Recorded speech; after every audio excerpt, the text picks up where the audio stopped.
દિવાળી એ પ્રકાશનું પર્વ છે. આપણે દીપાવલીના તહેવારોમાં દીવાઓ પ્રગટાવીએ છીએ અને ચારે તરફ જે અંધારું છે એને દૂર કરવાનો પ્રયત્ન કરીએ છીએ.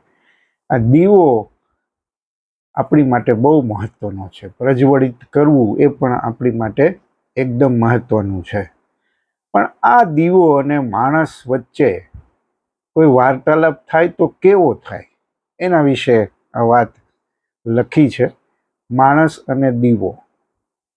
માણસ કહે છે, હે દીવા, તું કેવો છે ભાગ્યશાળી, ક્ષણઘરમાં અંધારું હરી લે પ્રકાશનો માળી.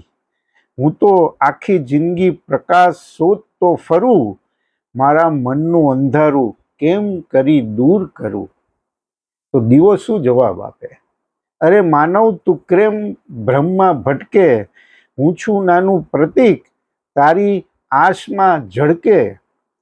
હું બળું છું મારા તેલ ને વાટના જોરે, તું બન તારા સંકલ્પ અને સદભાવના દોરે. માણસ ફરી પાછી વાત કરે છે, મારી આંખોમાં તો છે ઈર્ષા અને દ્વેષનું કાજળ, આ વાયરાઓ ફેલાવે છે એને સ્થળ સ્થળ, તને તો કોળિયું આપે છે આશરો, મારું જીવન તો છે સંઘર્ષભરી સફરો. તો દીવો જવાબ આપે છે, મારું કોળિયું તો માત્ર શરીર છે મારું, મારું કોળિયું તો માત્ર શરીર છે મારું, મારી જ્યોતનું મૂળે તો છે તેલ તારું. જો તારે બનવું હોય મારા જેવું પ્રકાશમય, તો તારા અહમને બાળ, પછી નહીં રહે કોઈ ભય.